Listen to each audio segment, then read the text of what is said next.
Mis amados hermanos, en el desarrollo de la exposición que el doctor Lucas viene realizando a través del libro de los Hechos en torno a la expansión de la iglesia, quedamos posicionados en la asombrosa realidad para el pensamiento judío de que la obra del Mesías prometido no estaba limitada a los israelitas. Vemos esa expresión conclusiva con que terminamos el estudio la vez anterior que estuvimos reunidos en torno al libro de los Hechos de los Apóstoles, cuando en la casa de Cornelio, quienes acompañaban al apóstol Pedro, judíos, expresaron lo siguiente. Acompáñame a Hechos capítulo 11, versículo 18, que fue el último texto que estudiamos ya hace 2 meses atrás en torno a la exposición del libro de los Hechos. Hechos capítulo 11, versículo 18.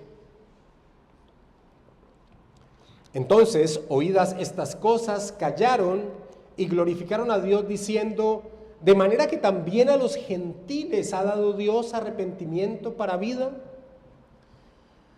Y en torno a esa expresión gloriosa, Lucas lo que a continuación va a hacer es mostrarnos, es relatarnos el nacimiento de una iglesia local que se convertiría en la plataforma de operaciones para la labor de llevar el evangelio hasta lo último de la tierra, tal como nuestro Señor Jesucristo lo expresó en ese capítulo, en ese pasaje paradigmático de Hechos, en Hechos 1:8, en ese pasaje donde nuestro Señor Jesucristo expresa la manera en que el evangelio se iba a expandir. Pero recibiréis poder cuando haya venido sobre vosotros el Espíritu Santo y me seréis testigos en Jerusalén, en toda Judea, en Samaria y hasta lo último de la tierra.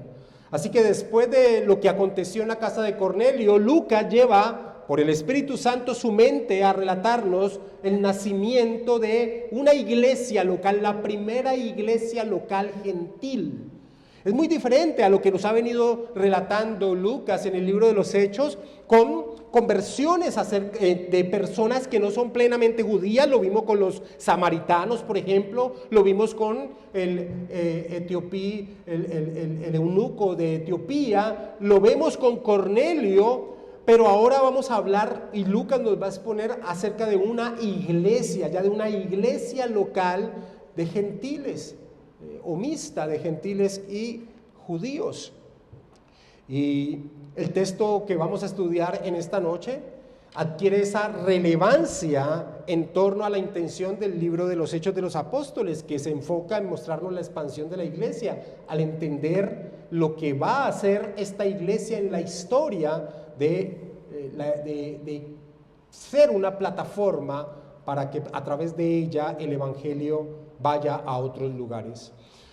Para Lucas, sin duda, era de gran relevancia expresar esto que vamos a estudiar en esta noche. Y mucho más cuando, según algunos eruditos, vemos que Lucas muy posiblemente era oriundo de Antioquía, de Siria, que es la iglesia local de la cual vamos a hablar en esta noche, y que muy posiblemente Lucas llegó a conocer el evangelio a través de precisamente del evento que vamos a estudiar en esta noche. Así que entendiendo esa relevancia, entendiendo la intención del libro de los Hechos de los Apóstoles de exponernos la expansión de la iglesia, pues este texto de Hechos capítulo 11, versículos 19 al 30, pues tiene una relevancia inmensa y entendemos esa relevancia para el mismo Lucas. Pero nunca debemos olvidar que hay un autor divino también, y ese autor divino también tiene una intención con el texto que nosotros estudiamos, que muchas veces va más allá de lo que el mismo autor humano quería exponer, que entendemos claramente que era lo que quería exponer. Y la intención que tiene el autor divino en torno a este pasaje que vamos a estudiar en esta noche es darnos a la iglesia unos parámetros, unos principios que son dignos de imitar. Nosotros como creyentes necesitamos una y otra vez por medio de su palabra que se nos coloque un espejo para que nosotros podamos ver ese espejo, o más bien un cuadro, un parámetro, que nosotros podamos dirigirnos hacia Él y conformar nuestra vida según la voluntad del Señor. Y lo que nosotros vamos a ver en torno a lo que se señala aquí del nacimiento de la iglesia de Antioquía, tiene aspectos dignos de imitar, de forzarnos a hacer una iglesia, a ser creyentes en particular, con esas características que vamos a resaltar en esta noche. Así que además de ver la narración de Lucas en torno al nacimiento de la iglesia de Antioquía de Siria, con toda la importancia que tiene esta iglesia local, quiero enfatizar aspectos de enseñanza y vincularlos a nuestra propia vida como cristianos, Y ese es el objetivo de esta predicación, porque nuestro anhelo debería ser fieles al propósito del Señor con su iglesia. Nosotros deberíamos ser fieles al propósito del Señor con su iglesia y no que la iglesia sea el lugar que se ajuste a mis propósitos y deseos, que es algo que tristemente ocurre muy a menudo. Nosotros deberíamos anhelar ser fieles al Señor con el propósito que Él tiene en torno a su iglesia y no esperar más bien nosotros que la iglesia proporcione nuestros deseos, llene nuestros anhelos, como tristemente y trágicamente sucede, despreciando lo que es la iglesia en sí. Así que empecemos el estudio de esta noche en Hechos capítulo 11, versículo 19 y leamos hasta el versículo 21. Este pasaje de Hechos 11, 19 al 30 podemos dividirlo en 4 porciones y así lo vamos a estudiar en esta noche. Cada una de esas porciones tiene una enseñanza principal, pero también quiero a través de cada una de esas porciones ir dando principios que nosotros podemos aplicar. Hechos capítulo 11, versículo 19. Ahora bien, los que habían sido esparcidos a causa de la persecución que hubo con motivo de Esteban, pasaron hasta Fenicia, Chipre y Antioquía, no hablando a nadie la palabra, sino solo a los judíos. Pero había entre ellos unos varones de Chipre y de Sirene, los cuales, cuando entraron en Antioquía, hablaron también a los griegos, anunciando el evangelio del Señor Jesús. Y la mano del Señor estaba con ellos, y gran número creyó y se convirtió al Señor. Lo primero que tenemos que señalar y que muchas veces pasamos por alto es que Antioquía de Siria era la tercera ciudad más importante dentro del Imperio Romano. Era la tercera ciudad después de la misma Roma, después de Alejandría, venía Antioquía de Siria. Antioquía de Siria era una ciudad cosmopolita de más o menos, imagínate, de 500,000 habitantes para esa época. Y en ella confluían personas de todo el imperio con todo el trasfondo religioso de donde venían, a tal punto que John Stott nos señala que a esta ciudad de Antioquía de Siria la llamaban la ciudad de los dioses, por toda esta confluencia de personas de diferentes partes que venían de diferentes partes del mundo conocido y del mismo imperio. Y como ya lo mencioné, habiendo entendido entonces esta ciudad cosmopolita de la cual va a surgir una iglesia cristiana, porque así le plació al Señor que en medio de esa ciudad surgiera una iglesia con tal importancia para la historia, y como ya lo mencioné, entonces Lucas, acabando de relatar lo que ha acontecido con Cornelio, entonces se centra en mostrarnos el hecho del nacimiento de esta iglesia que se convertiría en base de operaciones de la evangelización de los gentiles. Y lo primero que hace Lucas, como ya leímos, es vincular el nacimiento de la iglesia de Antioquía con aquellos hermanos que les había tocado salir huyendo de la persecución que se desató en Jerusalén y que fue instigada principalmente por Saulo de Tarso. Eso es lo primero que hace Lucas en el versículo 19, vincularnos a estos personajes que tuvieron, a estos hermanos cristianos que tuvieron que salir huyendo de Jerusalén con el nacimiento de la iglesia de Antioquía. Recordemos, sin perder Hechos capítulo 11, a estos hermanos en Hechos capítulo 8, versículo del 1 al 4. Y Saulo consentía en su muerte, está hablando del apedreamiento de Esteban.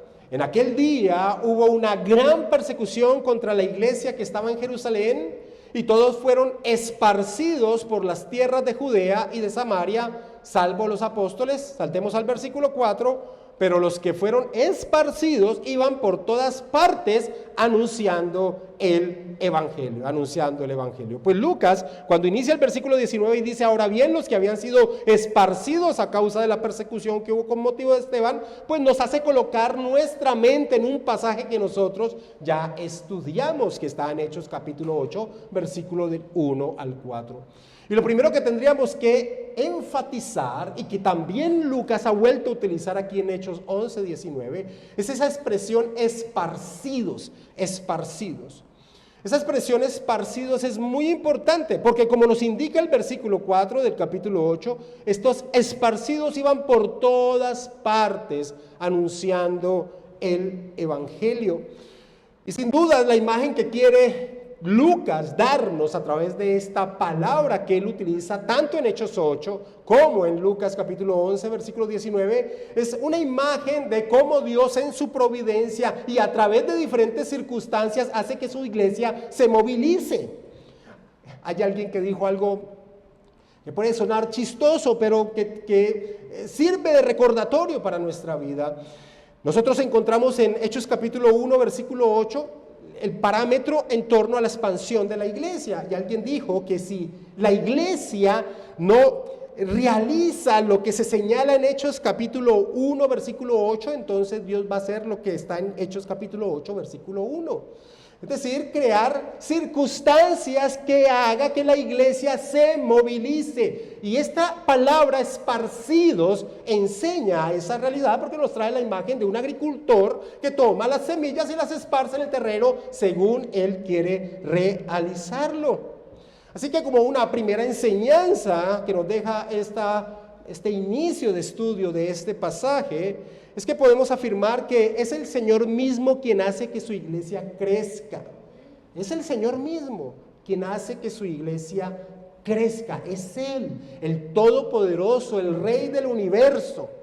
Él hace que su iglesia crezca según las circunstancias que a Él le plazca tomar, como estas circunstancias difíciles que tuvieron que enfrentar estos hermanos. Nuestro Dios utiliza la vida de los suyos para que por medio de ellos el Evangelio llegue a otros que le pertenecen desde antes de la fundación del mundo y respondan al mensaje del Evangelio. Lucas mismo en este libro de los Hechos va a decir, y creyeron todos los que estaban ordenados para vida eterna. Y nosotros vemos ese parámetro dentro de la historia de la salvación de que hay eventos que Dios trae, que a nuestra mirada son eventos difíciles, como seguramente lo fue para aquellos que estaban en Jerusalén, tal vez muy contentos y tranquilos, y de un momento a otro se levanta una enemistad tremenda en contra de los cristianos de trasfondo gentil y tienen que salir huyendo de que fueran asesinados. En su providencia, Dios, por medio de la persecución violenta de Saulo en Jerusalén, obligó a que la iglesia se movilizara y el evangelio se esparció, y lo hemos estudiado. Vimos cómo Felipe fue a Samaria y el evangelio llegó a los samaritanos. Y este texto nos señala que otros fueron a diferentes lugares, Fenicia, Chipre, Antioquía.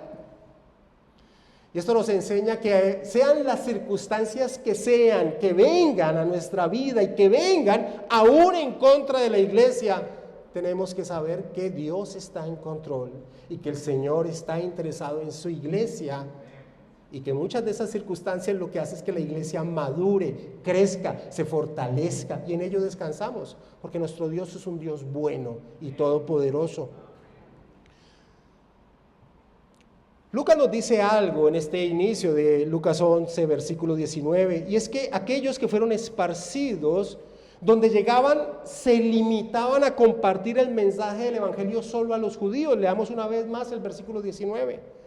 Ahora bien, los que habían sido esparcidos a causa de la persecución que hubo con motivo de Esteban, pasaron hasta Fenicia, Chipre y Antioquía, no hablando a nadie la palabra, sino solo a los judíos. Los prejuicios religiosos con los cuales los judíos eran levantados no eran fáciles de derrumbar. Muchos de estos hermanos judíos cristianos no entendían o no podían relacionar cómo las buenas nuevas de la esperanza mesiánica, de aquel que había de venir, de ese glorioso rey, del hijo de David, cómo podría llegar a vincularse en torno a la vida de un gentil, quienes desconocían, muchos de ellos, esa esperanza mesiánica. ¿Tú recuerdas lo que dice el apóstol Pablo en Efesios capítulo 2, versículo 12, hablándole a una iglesia gentil? Él dice: en aquel tiempo ustedes estaban alejados de la ciudadanía de Israel, sin Cristo, sin esperanza y sin Dios en el mundo. Esa era la condición de aquellos que no conocían las Escrituras, que no tenían sino la revelación general y no tenían la revelación especial. Así que dentro de estos prejuicios religiosos, muchos de los judíos, aún con un trasfondo helénico, como seguramente eran estos hermanos que habían tenido que salir de Jerusalén, no entendían cómo poder llevar este mensaje o cómo podía ser relevante el mensaje de la esperanza mesiánica que se desarrolla en las Escrituras Sagradas. Para ellos, nuestro Antiguo Testamento, no sabían cómo poder llevar este mensaje a aquellos que no conocían dicha verdad, no conocían las Escrituras del Antiguo Testamento. Pero hay algo maravilloso dentro de la providencia de Dios, y es que nuestro poderoso Señor no está limitado a nuestras limitadas capacidades de percepción y entendimiento. Y muchos que escucharon el mensaje de estos que fueron esparcidos y que empezaron a caminar junto con ellos, no tuvieron tales resquemores. Algunos comentaristas bíblicos les llaman: estos son audaces evangelistas, atrevidos. Porque se nos dice en el versículo 20 que muchos empezaron a hablarle aún a los gentiles acerca del mensaje del evangelio. Leamos el versículo 20 de Hechos capítulo 11. Pero había entre ellos unos varones de Chipre y de Cirene, los cuales cuando entraron en Antioquía hablaron también a los griegos, anunciando el evangelio del Señor Jesús. Ahora, a un gentil que era ignorante de las Escrituras del Antiguo Testamento, no habría sido fácil compartir que Jesús era el cumplimiento de la esperanza mesiánica, porque ni siquiera conocían cuál era la esperanza mesiánica. Pero sí, en torno a que Jesús era el verdadero y único Kyrios de la humanidad, ante el cual todo hombre tendrá que comparecer. Porque el término Kyrios era un término que manejaban a diario. Ellos conocían y se les había enfatizado que había un único Kyrios, un único Señor, que era el emperador. Así que, si tú notas en el versículo 20, la forma en que estos que empezaron a compartir con los griegos, con los gentiles, vinculan el nombre de Jesús no con Cristo, no con Mesías, sino con Kyrios, con Señor. Hablaron también a los griegos anunciando el evangelio del Señor, del Kyrios Jesús, del Kyrios Jesús. F.F. Bruce comenta lo siguiente: en Antioquía, algunos espíritus emprendedores, entre ellos hombres de Chipre y Cirene, dieron un importante paso adelante. Si el evangelio era tan bueno para los judíos, ¿no podía ser bueno también para los gentiles? De todos modos, se propusieron hacer el experimento. Así que comenzaron a dar a conocer a la población griega de Antioquía lo que Jesús afirmaba acerca de sí mismo como Señor y Salvador. Presentarlo como Mesías ante gente que no sabía nada de la esperanza de Israel hubiera sido un ejercicio sin sentido. Pero los términos griegos Kyrios, Señor, y Soter, Salvador, eran moneda corriente en el mundo religioso del Mediterráneo oriental. Esto lo podemos ver, esto no es algo forzado que tengamos que surgir del texto.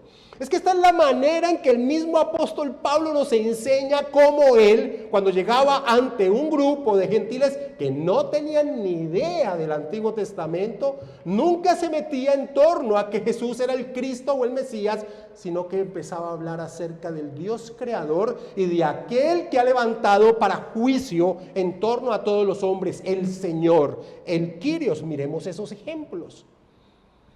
En una población totalmente pagana, que estudiaremos más adelante, Listra, podemos ir yendo a Hechos capítulo 14, En esta población de Listra no había ni siquiera 12 judíos porque no había sinagoga. Así que lo que nos indica que no hubiera sinagoga y que Pablo y Bernabé tuvieran que entrar a predicar allí en Listra, en una plaza, no en una sinagoga como comúnmente lo hacían cuando llegaban a una región, es que nos indica es que no había ni siquiera 12 varones judíos para poder establecer una sinagoga. Entonces él allí en medio de esa comunidad pagana y ante todo ese paganismo que ya los estaba mirando a ellos como dioses, se señala en el versículo 15, míralo como Pablo expone, se acerca a ellos a exponer acerca del Dios que ellos están anunciando. En el versículo 15 dice del capítulo 14 de Hechos, varones, ¿por qué hacéis esto? Nosotros también somos hombres semejantes a vosotros, que os anunciamos que de estas vanidades os convirtáis al Dios vivo, que hizo el cielo y la tierra, el mar y todo lo que en ellos hay. Es decir, Pablo utiliza lo que ellos conocían, lo que ellos aceptaban, la revelación general acerca del creador de todo. De esa manera Pablo se acercaba ante una comunidad o una audiencia totalmente gentil. Y esto lo podemos reafirmar 3 capítulos más adelante, en Hechos capítulo 17, cuando se enfrenta a los filósofos de Atenas. Los filósofos de Atenas tampoco tenían idea acerca de las escrituras del Antiguo Testamento, de las escrituras sagradas. Pablo no va a presentar la esperanza mesiánica a ellos, pero Pablo va a anunciar el Evangelio y presenta a Jesús como el Señor, ante el cual todo hombre tendrá que dar cuenta. Hechos capítulo 17, versículo 23 en adelante. Porque pasando y mirando vuestros santuarios, hallé también un altar en el cual estaba esta inscripción al Dios no conocido, al que vosotros adoráis, pues sin conocerles quien yo os anuncio. El Dios que hizo el mundo y todas las cosas que en él hay, siendo Señor del cielo y de la tierra, no habita en templo hecho por manos humanas, ni es honrado por mano de hombres como si necesitase de algo, pues él es quien da a todos vida y aliento y todas las cosas. Y de una sangre ha hecho todo el linaje de los hombres para que habiten sobre toda la faz de la tierra. Y les ha prefijado el orden de los tiempos y los límites de su habitación, para que busquen a Dios y en alguna manera palpando puedan hallarle, aunque ciertamente no está lejos de cada uno de nosotros. Porque en él vivimos y nos movemos y somos, como algunos de vuestros propios poetas también han dicho, porque linaje suyo somos. Siendo pues el linaje de Dios, no debemos pensar que la divinidad sea semejante a oro o a plata o a piedra, escultura de arte y de imaginación de hombres. Pero Dios, habiendo pasado por alto los tiempos de esta ignorancia, ahora manda a todos los hombres en todo lugar que se arrepientan, por cuanto ha establecido un día en el cual juzgará al mundo con justicia por aquel varón a quien designó, dando fe a todos con haberle levantado de los muertos. Tú buscas dentro de todas esas palabras que utiliza el apóstol Pablo en torno a cómo presentaba la verdad del Evangelio y no vas a encontrar ninguna referencia en torno a la esperanza mesiánica porque estos hombres no conocían la esperanza mesiánica. Así que, en torno a estos hombres que entraron a Antioquía de Siria con la valentía de predicar las buenas nuevas no solamente a los judíos sino también a los gentiles, el Señor Jesucristo, el Señor Todopoderoso, les dio la sabiduría de compartir las buenas nuevas de la manera en que estos hombres que desconocían la esperanza mesiánica pudiesen entender la relevancia del Señor Jesucristo para sus vidas. Ellos expusieron que Él era el único Señor, el Kyrios ante el cual ellos, quienes escuchaban su mensaje, debían rendir cuentas. Volvamos a leer el versículo 20 de Hechos capítulo 11. Pero había entre ellos unos varones de Chipre y de Cirene, los cuales cuando entraron en Antioquía hablaron también a los griegos anunciando el evangelio del Señor Jesús. Así que la segunda enseñanza que nos trae este relato de Lucas en torno al nacimiento de la iglesia en Antioquía de Siria es que sin tener el atrevimiento de matizar o distorsionar el evangelio debemos ser sabios en la manera en que exponemos a aquellos, el mensaje del evangelio, a aquellos que no tienen ningún conocimiento escritural. Tratar de impresionar a alguien con todo el conocimiento teológico que se pueda tener, sin pensar en la capacidad que la persona tenga en torno a términos y referencias que estemos utilizando, será una labor torpe y sin fruto.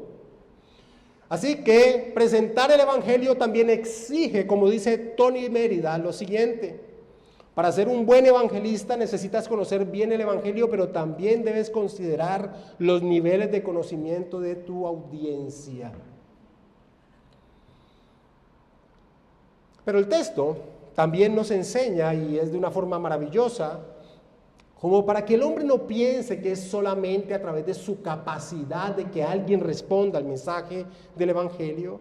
La palabra del Señor es tan sabia y conoce las triquiñuelas de nuestra mente, que para que nadie piense que el éxito de la evangelización depende de nosotros, Lucas termina diciendo que esta labor tuvo fruto porque era el mismo Señor actuando por medio de ellos, versículo 21 de Hechos capítulo 11.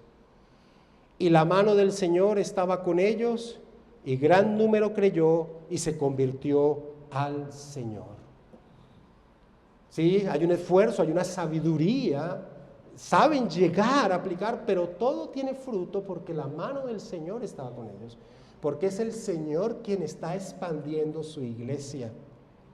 Ahora, que Lucas indique que un gran número creyó, también señala que algunos no lo hicieron. Pero así fuese uno que responda al mensaje glorioso del Evangelio es una gran labor, como le sucedió al mismo apóstol Pablo allí en el Areópago, en el pasaje que ya estudiamos, donde se nos cuenta que la gran mayoría terminó burlándose de Pablo. Pero algunos, como el mismo Dionisio, que era miembro del concilio del Areópago, creyó, y otros con él. Y no quiero dejar pasar en torno a estos tres primeros versículos, estos versículos 19, 20 y 21, otra enseñanza que nos trae este pasaje. Y es que si tú has notado, aquí encontramos héroes anónimos. Héroes anónimos. Nunca vamos a encontrar en la Escritura quiénes fueron estos hombres valientes que tomaron la decisión de abrir su boca y exponer el mensaje del Evangelio a los gentiles. No los encontramos, no se nos da nombre. Y este es el nacimiento de la importantísima iglesia de Antioquía. Una vez más repito, base de operaciones evangelísticas, pero no se nos da un nombre. Lo cual nos enseña también dentro de la providencia de Dios que el hombre no es el importante en el desarrollo de la iglesia. Lo importante es que el nombre de Cristo se expanda y muchas vidas sean sometidas a su señorío. Es más, es un peligro cuando un maestro de las Escrituras empieza a tener cierta figuración, pues el corazón humano es un corazón pecaminoso. Y el reconocimiento es un tremendo lazo que puede llevar a desviar la mirada de aquel que es un siervo de Dios a fijarse en él mismo. Mérida expresa lo siguiente: las personas más importantes de la iglesia no siempre son las más famosas, y no debemos confundir popularidad con trascendencia. La iglesia en Antioquía comenzó porque los llamados don nadie testificaron a sus vecinos, termina diciendo Mérida. Pero tal vez la principal enseñanza que podemos traer de estos tres primeros versículos del relato de Lucas es un aspecto que debe quedar impregnado en nuestro ser como iglesia, y es que la iglesia tiene una esencia de ser evangelizadora. La iglesia por naturaleza debe ser una comunidad evangelizadora. Una comunidad que entienda que su labor es abrir la boca y hablar de nuestro gran Salvador. Y que entienda que la mano del Señor providente tomará a quienes son suyos y los hará volverse a Él. Y nosotros, amados hermanos, no podemos perder esta esencia, esta sustancia, esto que está nativo en lo que es la iglesia cristiana. La iglesia cristiana debe ser evangelizadora. Nosotros debemos cumplir ese papel en todo momento. Eso es algo implícito en lo que significa ser de Cristo. Pasemos al segundo bloque dentro de lo que señala el apóstol, de lo que señala Lucas en torno al nacimiento de la iglesia. Versículo 22 al versículo 24. Llegó la noticia de estas cosas a oídos de la iglesia que estaba en Jerusalén. Y enviaron a Bernabé que fuese hasta Antioquía. Cuando llegó y vio la gracia de Dios, se regocijó y exhortó a todos a que con propósito de corazón permaneciesen fieles al Señor, porque era varón bueno y lleno del Espíritu Santo y de fe, y una gran multitud fue agregada al Señor.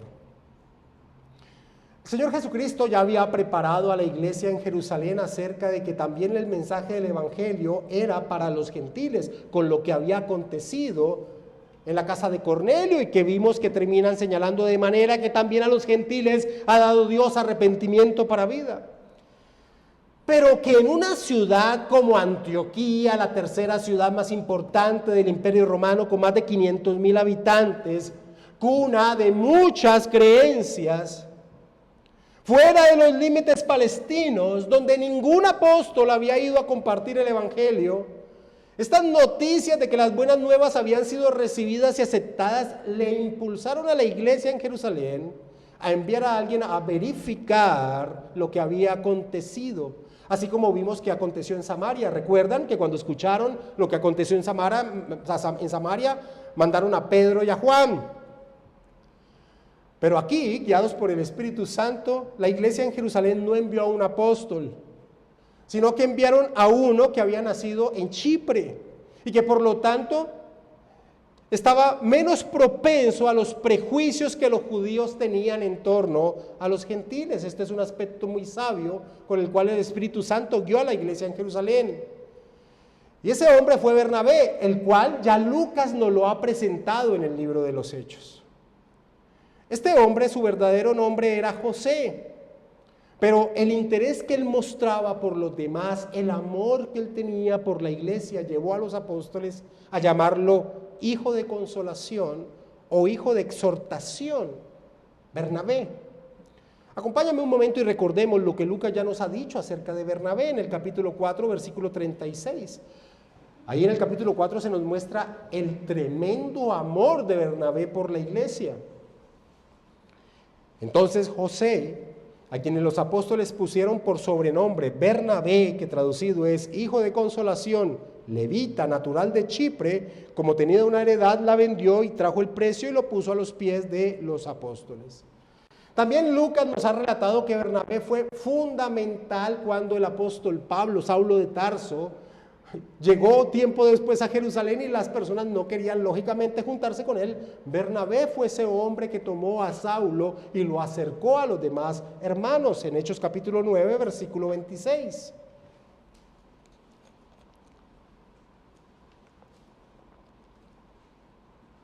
Cuando llegó a Jerusalén, Saulo trataba de juntarse con los discípulos, pero todos le tenían miedo, no creyendo que fuese discípulo.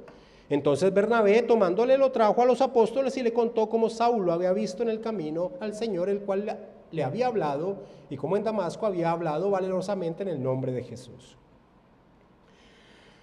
Así que vemos que ya Lucas nos ha presentado a este hombre que ahora va a ser enviado a Antioquía a verificar qué era lo que estaba aconteciendo, y sin dudas no había mejor hombre para ser enviado a esta labor.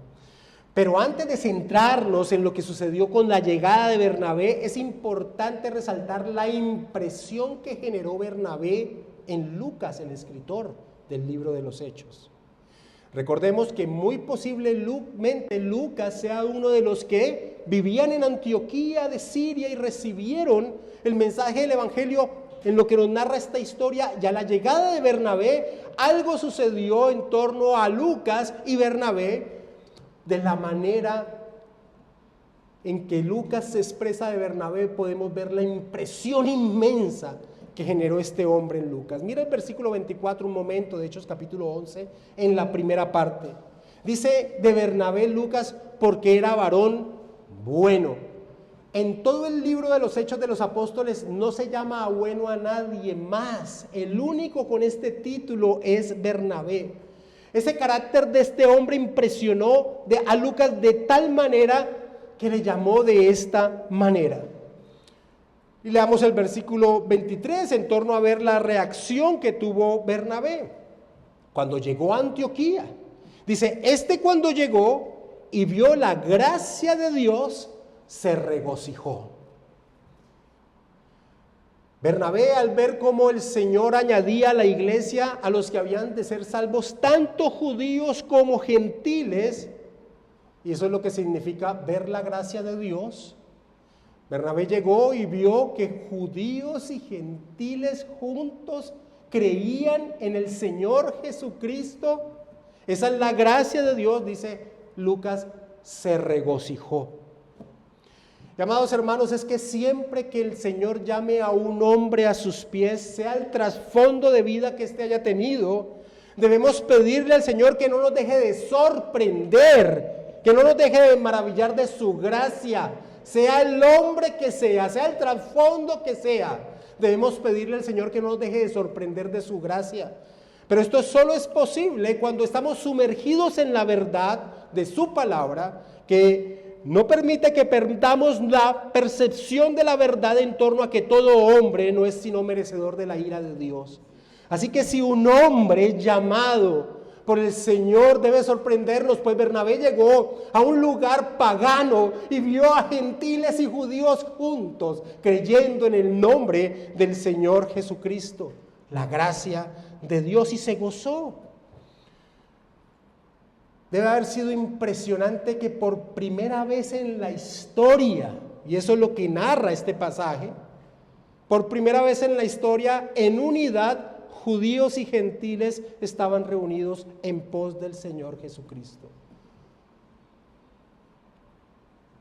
Nosotros necesitamos sin duda algunas que el Señor forme en nuestro ser ese carácter de Bernabé, ese amor por la iglesia de Cristo en todo lugar, ese espíritu dócil, ese espíritu de siervo, con ese anhelo de ayudar a la iglesia de Cristo que se fortalezca, sea cual sea el lugar. Esa pasión por la iglesia que tenía Bernabé, ese gozo desinteresado que tenía Bernabé por la iglesia. Eso impresionó a Lucas. Por eso dice que este era bueno. Ahora, es maravilloso que Lucas no solo se queda en el aspecto subjetivo de la impresión y el gozo, sino que él pasa a involucrarse con lo que estaba aconteciendo y les exhorta a que no fuesen a tomar esto que estaban viviendo de una manera superficial, solo algo emocional, como tristemente sucede con muchos que al escuchar el Evangelio se produce una reacción de alegría, de entusiasmo, que pasa tan rápido, así mismo como llega. Bernabé, iluminado por el Espíritu Santo, conocía esto y por eso les exhorta a que verifiquen en lo profundo de su corazón la realidad que decían ahora profesar. Versículo 23. Cuando llegó y vio la gracia de Dios, se regocijó y exhortó a todos a que con propósito de corazón permaneciesen fieles al Señor. Y ese es un cuarto punto que podríamos resaltar como enseñanza para nuestro ser. Y es que debemos convertirnos no solo en canales que comparten el Evangelio, que claramente es un impulso que la iglesia debe tener, sino también en personas que ayuden a fortalecer esa debilidad que se presenta en la vida de los nuevos creyentes, que enfrentan ataques de parte de aquellos con los cuales conviven a diario. Porque me imagino a estos nuevos creyentes de Antioquía siendo criticados por sus cercanos, burlándose de ellos. Y es aquí donde creyentes maduros deben ayudar a estos hermanos a estar firmes en su profesión de fe, a acogerlos, a dedicarles tiempo, a estar interesados por ellos. Y eso es lo que hace Bernabé. Bernabé no solo se queda con el gozo, con la alegría, sino que él se involucra y los exhorta. Les exhorta que revisen su corazón, que permanezcan fiel al Señor. Pero Lucas nos expone dos características que Bernabé tenía y que permitían que tuviese tal disposición. Versículo 24. Porque era varón bueno y lleno del Espíritu Santo y de fe, y una gran multitud fue agregada al Señor. Lleno del Espíritu Santo y de fe. Ahora, todos los creyentes se nos ha dado a beber de un mismo espíritu. Todos los creyentes tienen la morada del Espíritu Santo en su ser. Pero la fe se acrecienta en la medida en que, sumergidos en el reino de Dios, sumergidos en los medios de gracia, sumergidos en la vida eclesial, nuestro carácter es transformado a la imagen de Cristo.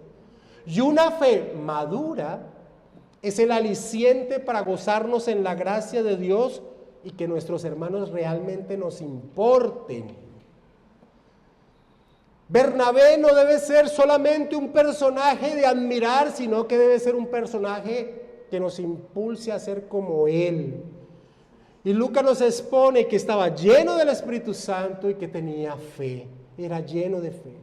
Y todos los creyentes tenemos el Espíritu Santo, pero la fe madura, se acrecienta cuando sumergidos en los medios de gracia, crecemos en nuestro entendimiento y en el camino de santidad. Steinmecker señala lo siguiente en torno a Bernabé: la presencia del Espíritu Santo y su completa confianza en Jesús lo equipan con una estabilidad serena, amor genuino para los demás y una dedicación inigualable para la obra del Señor. Amados hermanos, el Señor de la iglesia utiliza a su iglesia para el crecimiento de ella misma, y eso tiene que llenarnos de gozo, de asombro y de humildad. Una gran multitud fue agregada por el Señor, dice Lucas. ¿Y cómo? ¿Cómo fue agregado? A través de la misma iglesia. Pero a través de la misma iglesia debe entender que es el Señor actuando por medio de ellos, y eso tiene que llenarnos de un gozo inmenso. Esto expresa cuando vemos al Señor añadiendo al Señor, haciendo de Él objeto y sujeto, fuente y meta de la evangelización, debemos arrepentirnos de todos los conceptos egocéntricos y autosuficientes de la misión cristiana. Dios hace todo por medio de su iglesia y nosotros nos gozamos en ellos. Así que como enseñanza general de lo que sucedió con el envío de Bernabé, podemos señalar que la iglesia del Señor se goza con la expansión del evangelio al verse involucrado en dicha labor,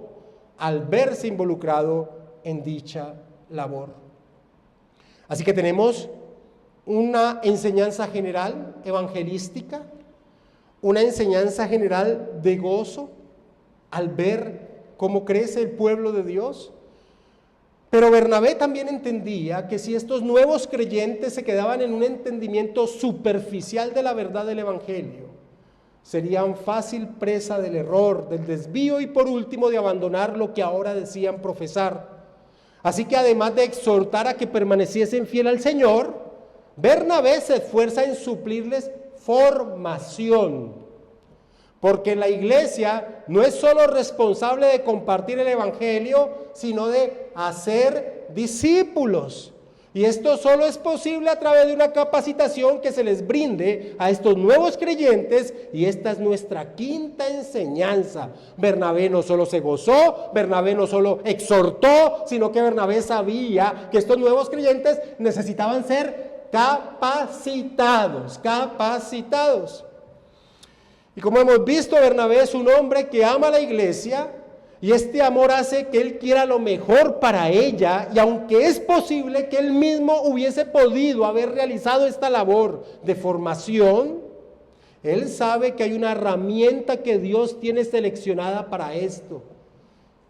El apóstol a los gentiles, un hombre que hacía unos 7 u 8 años atrás, él mismo había ayudado a que fuera aceptado por los creyentes de las iglesias de Jerusalén, y que había sido enviado 7 años ya atrás a su ciudad natal de Tarso. Pues había llegado el momento de ir por él y que su servicio en la iglesia empezase con potencia.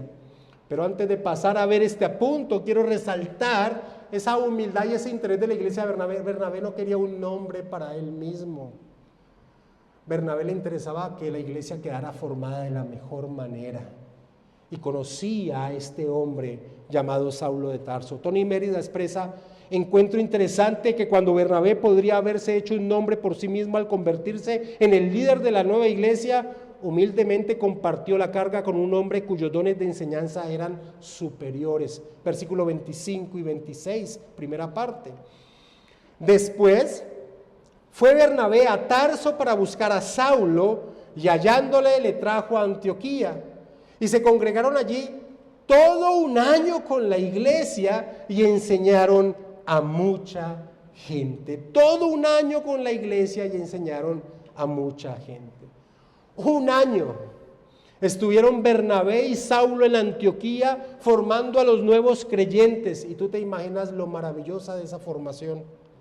Estos 2 maestros llenos del Espíritu Santo, capacitados, conocedores de algo que ellos no conocían bien, las Sagradas Escrituras.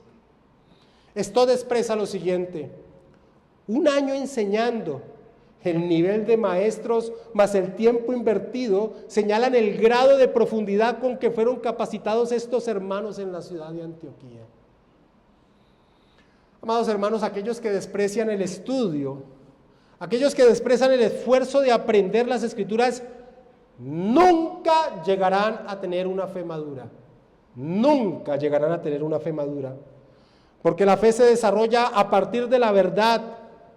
Pero si las convicciones de alguien son endebles o forjadas en la superstición, en la emoción y no en las Escrituras, nunca podrán tener una firmeza en su ser que les ayude a enfrentar los embates de la vida y de la falsedad. Y les recomiendo, amada iglesia, que miren su carácter, que velen por formar un carácter en su ser, para que no llegue el momento en que las circunstancias de la vida hagan que su supuesta profesión de fe resbale o sea endeble. Saulo y Bernabé les enseñaron a muchos que no conocían las Escrituras. Les expusieron la gloriosa verdad en torno a la esperanza de aquel que habría de venir y cómo todas aquellas promesas que se fueron desarrollando en las Escrituras del Antiguo Testamento llegaron a su cumplimiento en la persona de Jesús. Ahora sí podían decirles acerca de la esperanza mesiánica cumplida en Jesús, el Cristo, el Mesías prometido. Y esto lo podemos afirmar porque ahora a estos creyentes de Antioquía se les empezó a llamar cristianos. Cristianos. Versículo 26, parte B.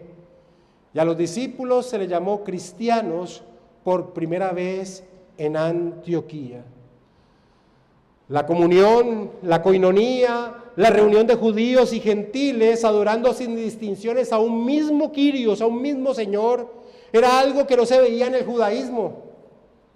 Sin distinciones. ¿Recuerdas cómo tenía la distribución el templo en Jerusalén?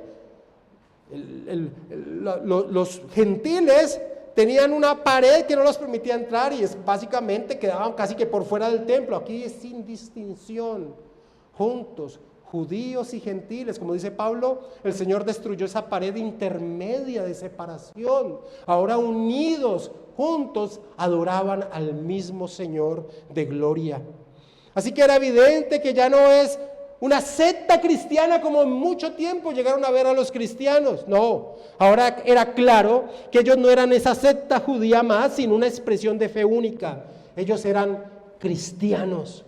Mérida expresa: los seguidores de Jesús eran tan diferentes de la cultura que los rodeaba que los ciudadanos tuvieron que desarrollar una tercera clasificación de personas, algo nuevo más allá de la distinción entre judíos y gentiles.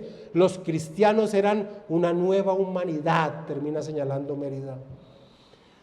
Amados hermanos, ese nombre, cristianos, aparentemente surgió como una expresión de desprecio hacia ellos.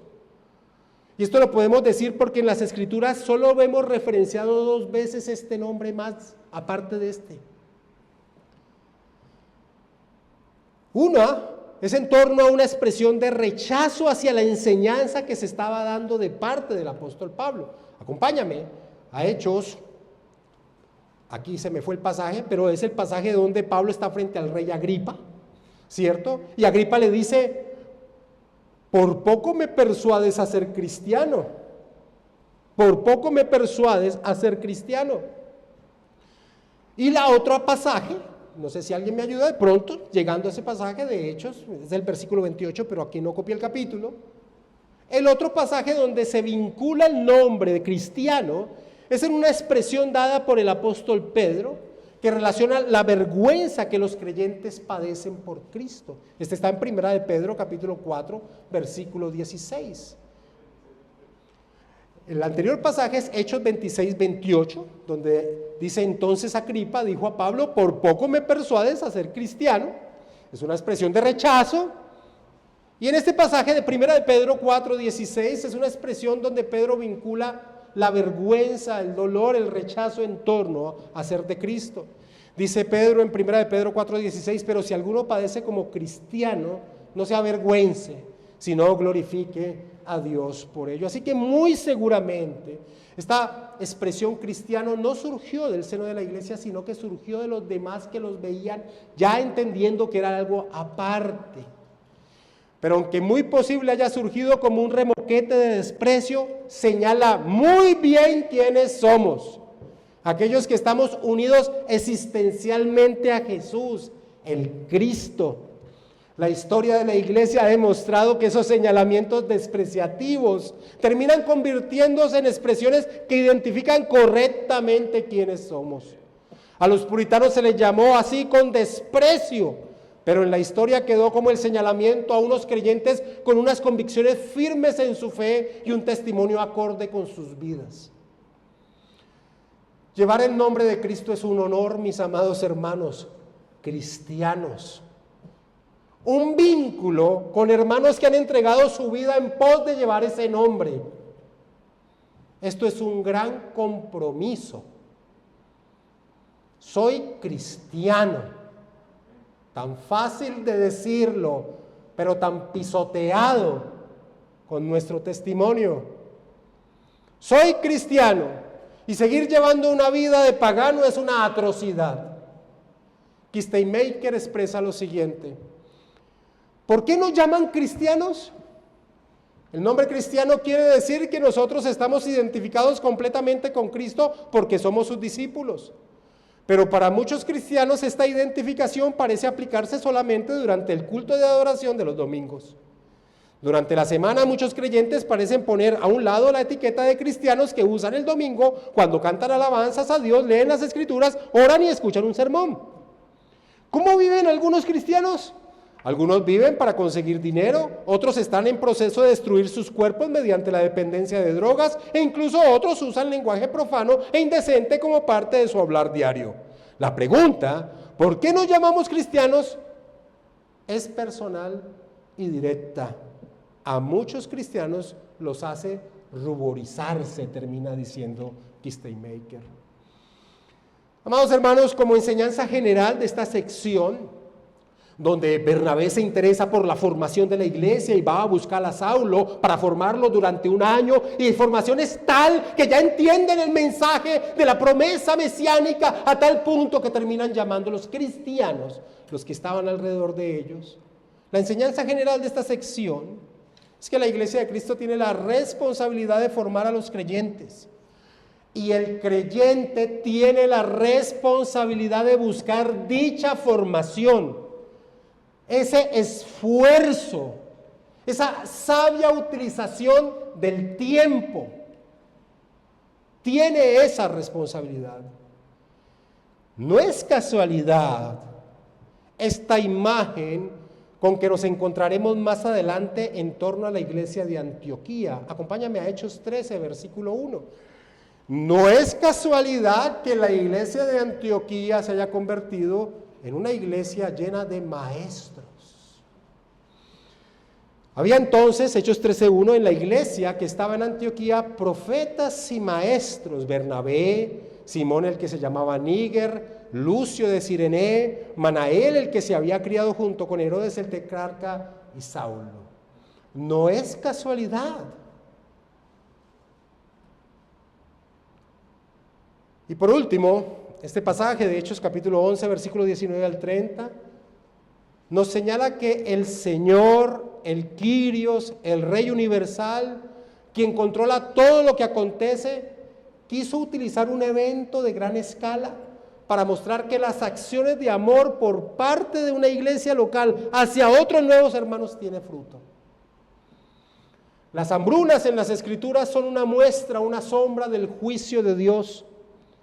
Pero aunque la iglesia peregrina por este desierto hacia su patria celestial, la hermandad, la coinonía se convierten en un fuerte oasis para enfrentar las dificultades que a ella vienen. Versículo 27 del 30 de Hechos 11.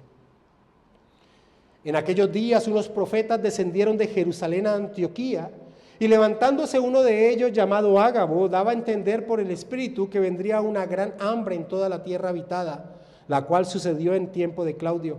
Entonces los discípulos, cada uno conforme a lo que tenía, determinaron enviar socorro a los hermanos que habitaban en Judea, lo cual en efecto hicieron, enviándolo a los ancianos por mano de Bernabé y de Saulo. Que Lucas inicie señalando el descenso de profetas de Jerusalén a Antioquía muestra que la coinonía de estas dos iglesias era fuerte.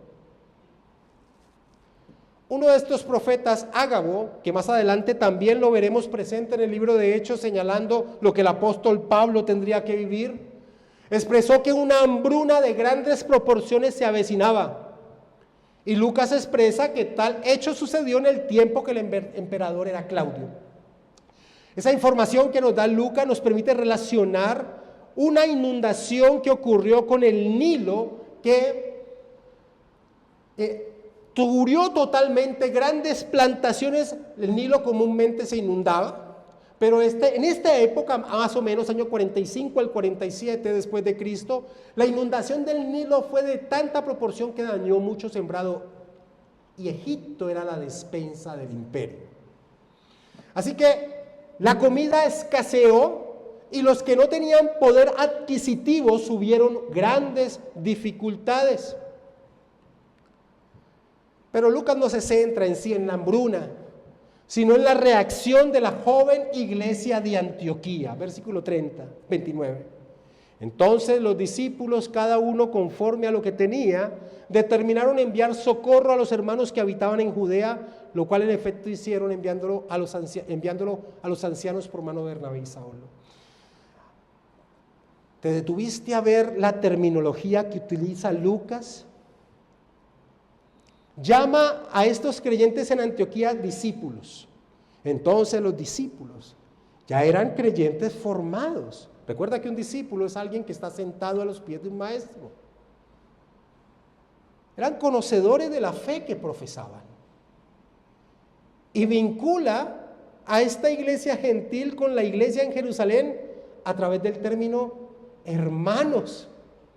Entonces los discípulos, cada uno conforme a lo que tenían, determinaron enviar socorro a los hermanos que habitaban en Judea. Amados hermanos, sin dudas esta bella expresión quedó marcada en la mente de Saulo, quien vio en esa acción la muestra de unidad en Cristo, y más adelante en sus viajes misioneros quiso utilizar esta misma acción para señalar el maravilloso vínculo de unidad que ahora tenemos en Cristo, donde no hay distinción de etnia, pues todos somos uno con Él. Y esta es la sexta enseñanza que aprendemos en la formación de esta poderosa iglesia local de Antioquía. Y es que las acciones de amor, de interés, de esfuerzo, de parte de una iglesia, de parte de un creyente sobre otros, tiene fruto. Y en medio de las dificultades, la unidad de la iglesia de Cristo es una de las armas para enfrentar estas afrentas. El relato de la iglesia de Antioquía, sin duda alguna, mis amados hermanos, nos dan parámetros de cómo nosotros también debemos sentirnos parte de la iglesia universal y disponernos en torno al servicio los unos a los otros. Vamos a orar, mis amados hermanos.